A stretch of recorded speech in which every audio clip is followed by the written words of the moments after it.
Hello there. I don't know if this is going to work. This is my Shobudani, and it's a short stone that I usually hold in my hand. And this stone holder does not clamp down enough to actually lock it in place. So I've got it set over the top here. When I go to try to slurry it or hone on it, I might end up with issues. I don't know. We're going to find out. But I want to talk about something. This is the gold dollar that what is it called? Jointed the edge and reset the bevel on in a previous video. I'm going to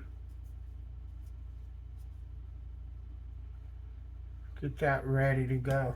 What I want to talk about, this is a Shobudani Japanese natural stone.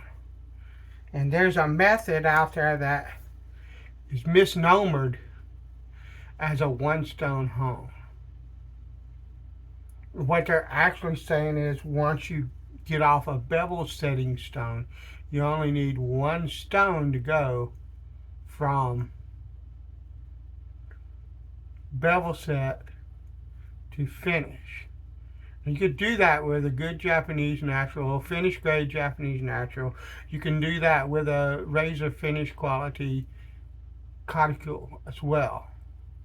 And there may be others. I actually did this with my Escher Thuringian stone. But I prefer this or the Kita that I have. But this Shobu is wonderfully hard, and it really does, of all the stones that I have, it does this really well. And you can get one of these stones for less money than you could get. I mean, it's just small. This is a boo, but it's not a full size 6 or 8 inch wide stone, okay? But you can get a Shobu like this, this is nothing fancy. It's nothing, there's nothing, special about it as far as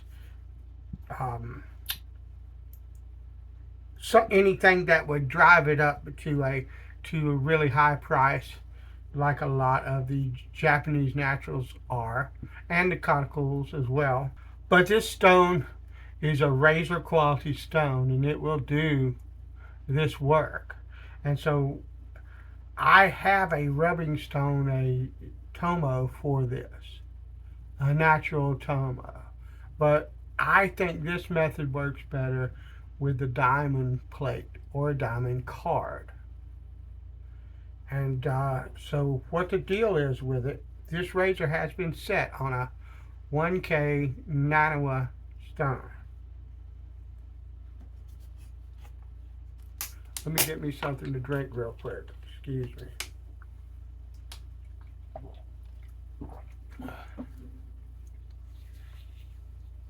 I'll try to keep this out of view. I'm sure nobody wants to look at this, but I can't promise I'll be able to. So this is a 400 grit and 1000 grit diamond plate from Chef Knives to Go. And I'm going to use the 400 side. It's well worn. I've had it for several years, and this side is well worn. I'm going to put some water on this, and I'm going to put the water on that just for grins. And I'm going to try to slurry this stone with this.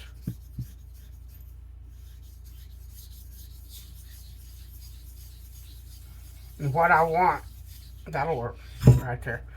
I want a fairly thick slurry to start out with.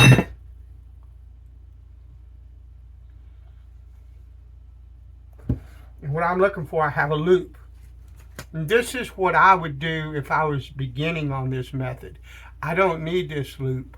This is a way that I think will help to guide you through this process should you attempt to do this. If I can.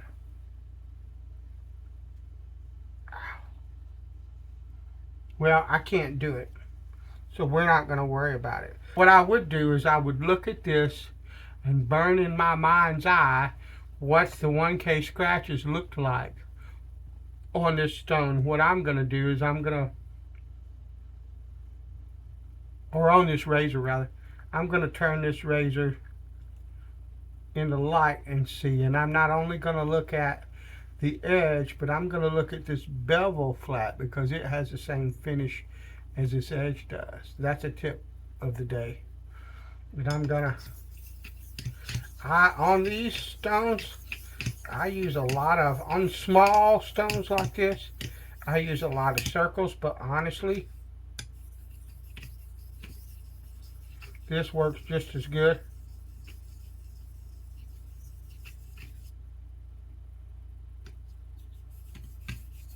What I'm doing, I've said this before,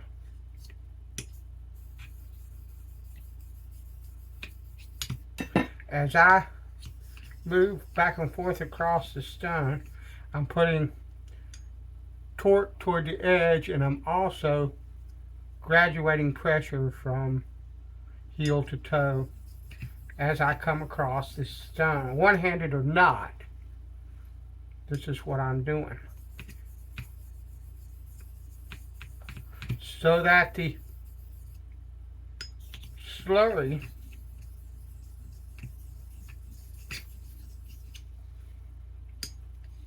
is hitting the entire edge of this razor, but it's also the entire edge of this razor is not only contacting slurry, but it's contacting the stone. With these, with circles, what I end up doing is on this side,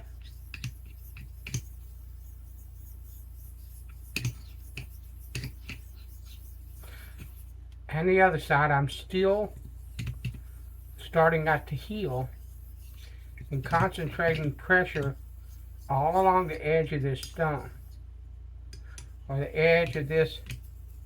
Now you see the difference in the color of that slurry, and I can look at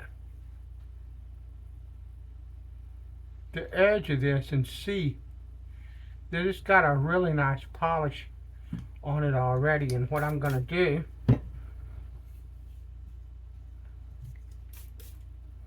I'm going to clean off that slurry. I'm going to make it, oh, don't do that. That breaks my heart. I didn't hurt it too bad. There's a little nick. Hold on. I'm going to go for another fairly thick slurry. There's a little nick right there at the edge of that diamond plate, where the edge of that diamond plate hit it. And then I'm going to add just a little bit more water to kind of dilute that a bit, and we're going to go to town. And I am reducing pressure because I had a good amount of pressure on this razor at that point. I'm reducing pressure and reducing the torque just slightly. Not much, but slightly.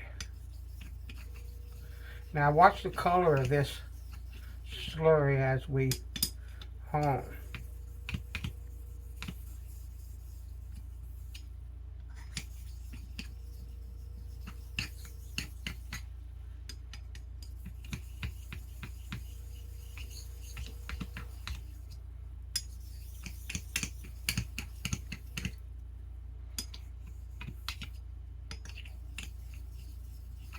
It's already beginning to darken.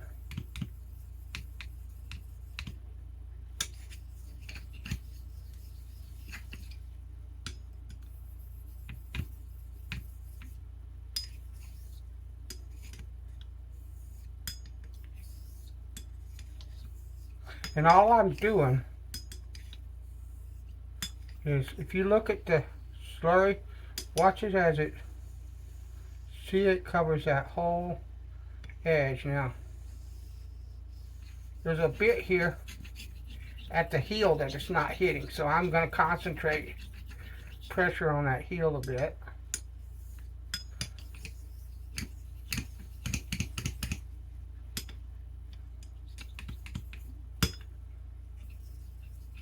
Now I'm going to go back to graduating that pressure. And you see how dark the slurry has gotten.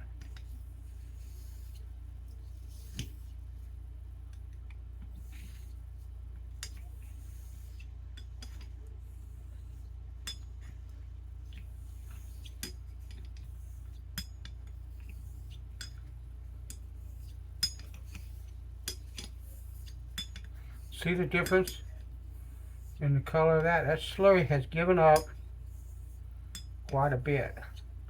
And so what I'm going to do now,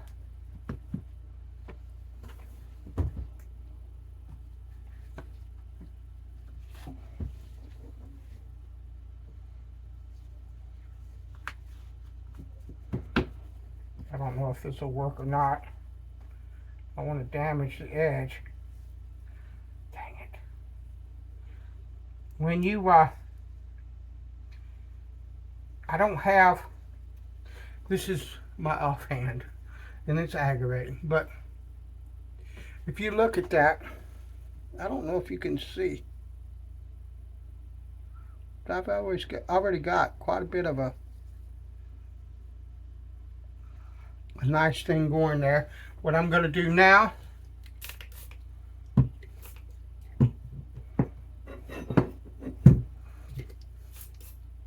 is I'm going to raise a lighter slurry.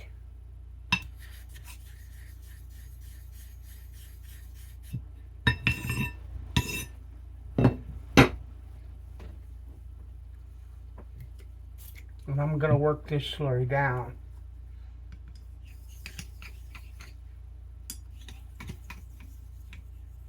Light pressure, light torque.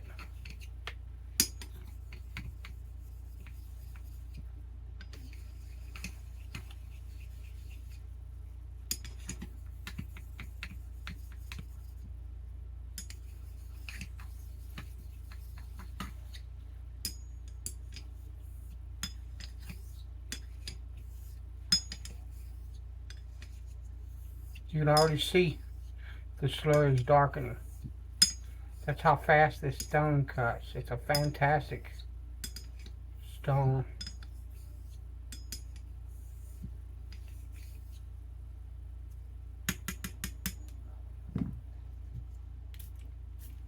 And what I would do is I would have stayed on that heavy slurry that I started with until I got a completely hazy finish on the edge of this straight razor, where the striations or the scratch marks from that 1K stone were gone.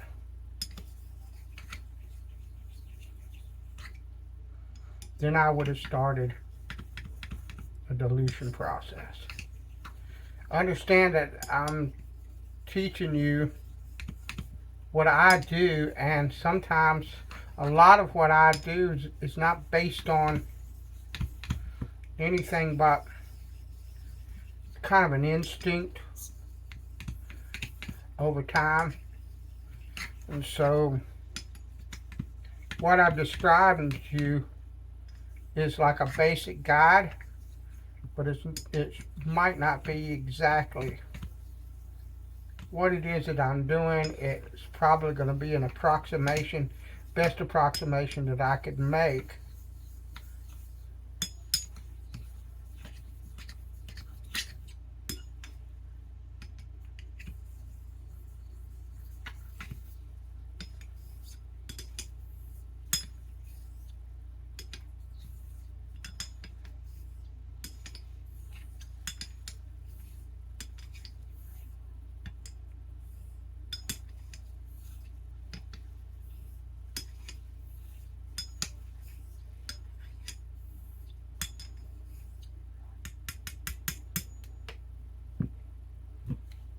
And I'm going to clean that off now.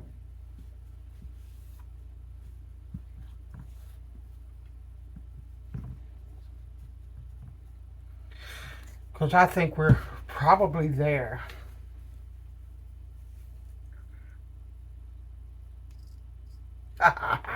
Yeah, I just um, cut hair with it to see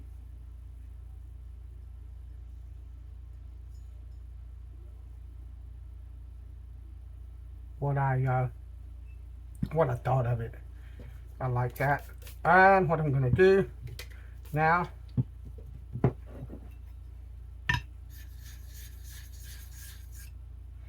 milky, milky slurry. Actually, I need just a little more than that. You have to be careful because these diamond stones raise slurry really fast. That's more like it. Kind of a 1% or 2% milk kind of slurry.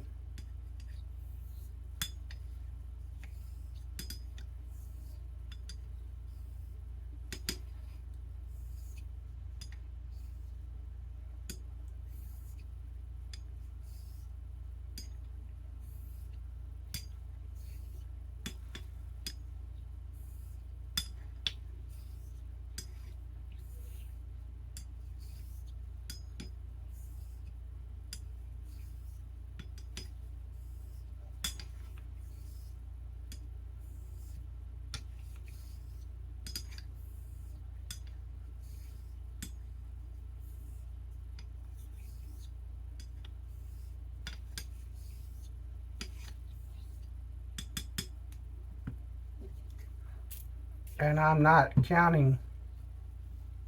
I'm just only for a certain amount of time on that slurry. And when I think I've done that enough, I'll dilute the slurry a bit and hold some more.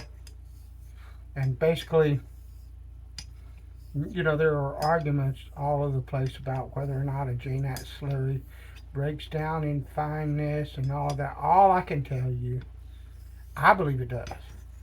And I don't really care what people that have took microscopes and looked at stuff think. This is more than mechanics. And it's more than physics. Yeah, I know I'll get laughed at for that. I really don't care. There's an art to this that doesn't have anything to do with all that. You can know all the mechanics, all the physics, all of that kind of stuff, and still suck at this. And you can know none of that and be really, really good at this. And some of the guys out there that know that stuff, but are still good. So guys like, for instance, one of the guys that I would point you to that delves deep into the technical aspect of what's happening on the razor, with the razor and the stone, is Keith Johnson. And that guy will tell you he knows and understands it. He understands the technical side, the physics side of it, and all of that. Okay, and he is one of those guys that has taken a microscope and all that. But if you talk to him and you watch how he hones and you watch his videos, he'll tell you flat out it's an art. That he's not thinking too much about what he's doing. He's listening to the stone and he's feeling what his hands feel, paying attention to what's going on along the edge, and all of that. All that knowledge did for him is kind of inform him and help him to understand, in my opinion, better what's going on, what he was hearing and feeling and seeing. But in the end,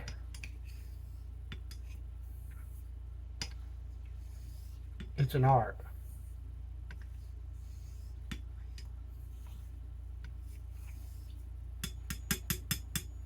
So People can do them, and I'll do me. And I don't hold anything against any of them, and don't think that they're wasting their time with that or anything like that. It just doesn't appeal to me. I'm more interested in feeling this steel up and down the razor, hearing that steel move up and down that stone. The sound will change, by the way, too. Um, and looking and seeing what's going on, all of that.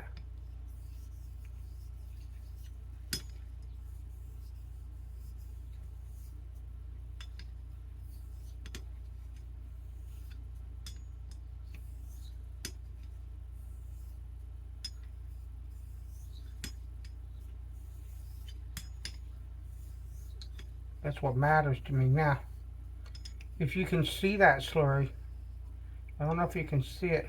It's dark. It's quite dark. It's a very thin and light slurry, but it's quite dark.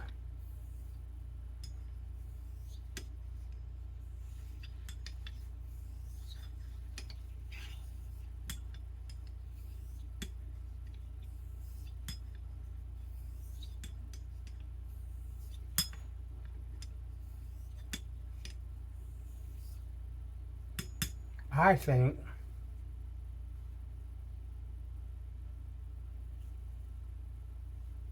ow, sorry. I think that's finished. If you look at it, if I look at it in the light,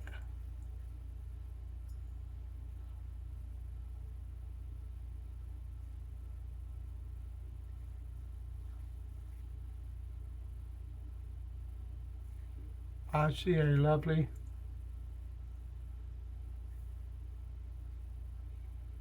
hazy, shiny finish to the edge. I don't know if that's picking it up or not.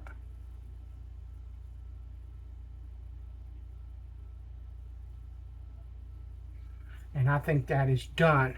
Now, how I would strop that, stropping is an important part of this.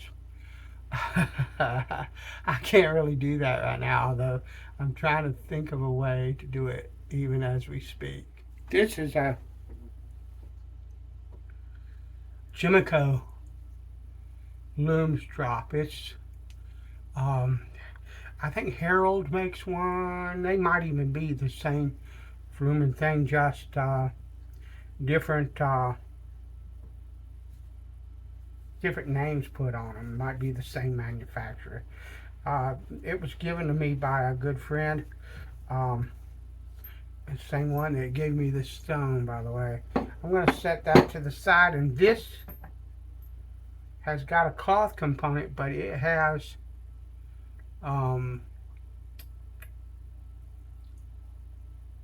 chromium oxide on it. So I'm gonna skip the chrome ox. And I'm gonna set this like this. See if I can strop.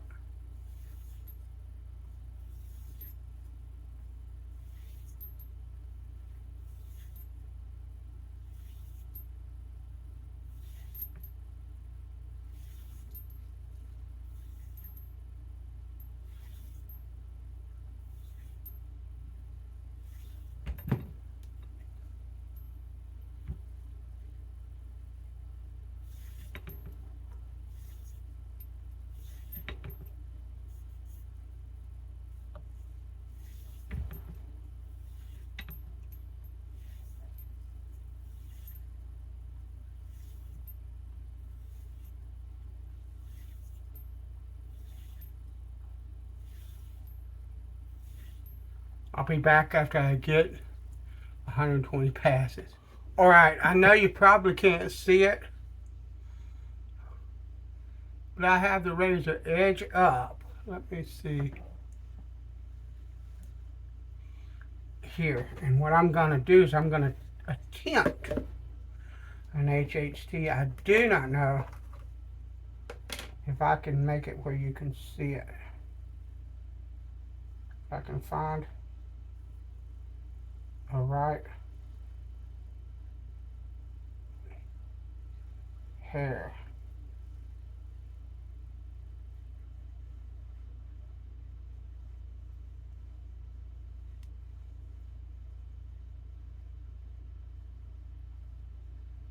I can't hold it properly. So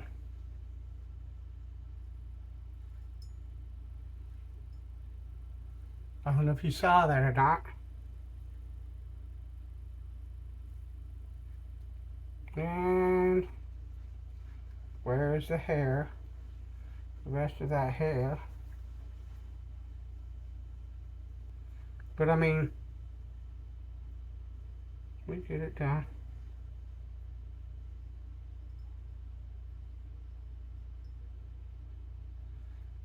That cut it. If you look, that first initial cut, here's the other piece of the hair. It fell.